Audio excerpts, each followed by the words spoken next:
రాజశ్యామల దర్శనమే మహాపుణ్యం. రాజశ్యామల అమ్మవారు హోమం చేసుకుంటేనే ఏదో అయిపోతుంది అని తెలిసి తెలియని బ్రాహ్మణులు చెప్పినా, అమాయక ప్రజలు విన్నా అలా జరిగిపోదు. దీనికి ఉపాసన బలం ఉండాలి, దివ్యమైన శక్తి కలిగిన హృదయం ఉండాలి.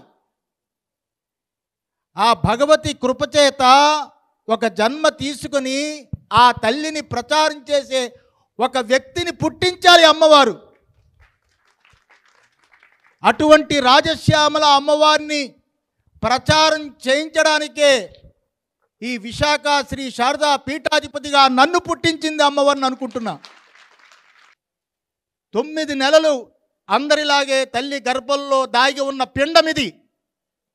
అటువంటి పిండము కేవలం రాజశ్యామల అమ్మవారి యొక్క ఉపాసనా శక్తితో ఈ పీఠంలో పీఠాధిపతిగా ఉంటూ ఎన్నెన్నో కార్యక్రమాలు, దైవిక కార్యక్రమాలే కాదు, ఆధ్యాత్మిక కార్యక్రమాలే కాదు, మానవ సమాజానికి ఉపయోగపడే అనేక కార్యక్రమాలు మాతో ఇంత సుదీర్ఘంగా అవిశ్రాంతంగా చేయిస్తుంది అంటే, నిజంగా చేస్తే వేలాది సంవత్సరాలు పరపతి కాలము ఉన్న పీఠం కాదిది. వేలాది సంవత్సరాలు ఉన్న పీఠంగా చెప్పుకునే పీఠం కాదిది. కానీ అమ్మవారి యొక్క అనుగ్రహం చేత పుట్టిన పీఠం ఈ విశాఖ శ్రీ శారదా పీఠం. తాతలు తండ్రులు ఇచ్చిన ఆస్తి కంటే కొడుకు కష్టపడి సంపాదించే ఆస్తికి ఎంత విలువ ఉంటుందో, పూర్వీకులు ఇచ్చిన ఆస్తి కంట తపశ్శక్తితో సంపాదించిన ఏకైక పీఠం విశాఖ శ్రీ శారదా పీఠం. అటువంటి శారదా పీఠంలో ఇక్కడ అమ్మవారు సంచరిస్తూ ఉంటుంది, నడియాడుతూ ఉంటుంది.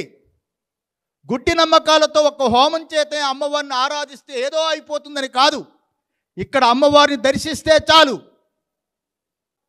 అమ్మవారిని నిత్యం ఇక్కడ మా పోలీసులను అడిగినా, ఇక్కడ ఏ వ్యక్తిని అడిగినా, ఇక్కడ మా వాచ్మ్యాన్ అడిగినా, ఇక్కడ ఉన్న మా అర్చకులను అడిగినా, ఎవరు అడిగినా, ఈగ దోమ పక్షి ఇక్కడున్న గోవులు ఎవరిని అడిగినా, పొద్దుటి నుంచి 3 గంటల నుంచి ఇక్కడ ఉన్న పీఠాధిపతులు ఏం చేస్తారు అంటే, పూసగుచ్చినట్టు 3 గంటల నుంచి ఎంత అనుష్ఠానంలో ఉంటారో ప్రతి ఒక్కరూ చెప్తారు. ఒక సిస్టమేటిక్గా, ఒక పద్ధతిగా పొద్దున్న 3 గంటల నుంచి రాత్రి 8:30-9 గంటల వరకు జ్ఞానము లేదా ఉపాసనలో ఉండే ఏకైక పీఠం ఏదైనా ఉంది అంటే విశాఖ శారదా పీఠం. ఈ విశాఖ శ్రీ శారదా పీఠం ఆషామాషి పీఠం కాదు. చెప్పకూడని ఒక విషయం చెప్తా. ఈ పీఠం కోసం కొన్ని కారణాల చేత కొంతమంది దుర్మార్గమైన మనస్తత్వం ఉన్నవాళ్ళు దీన్ని చినుముదామని చూశారు. అందరిలాగా సామాన్యమైన కాషాయం కట్టుకున్న సన్యాసి కాదు ఈ స్వామి. అమ్మవారి యొక్క కృపం చేత నకసిక పర్యంతము నరనరాలు, మాంసము, కండ, మజ్జ, సమస్త పిండము అమ్మవారి యొక్క స్వరూపం. ఈ పీఠాన్ని కానీ, ఈ యొక్క వ్యవస్థని కానీ, ఈ స్వామిని కానీ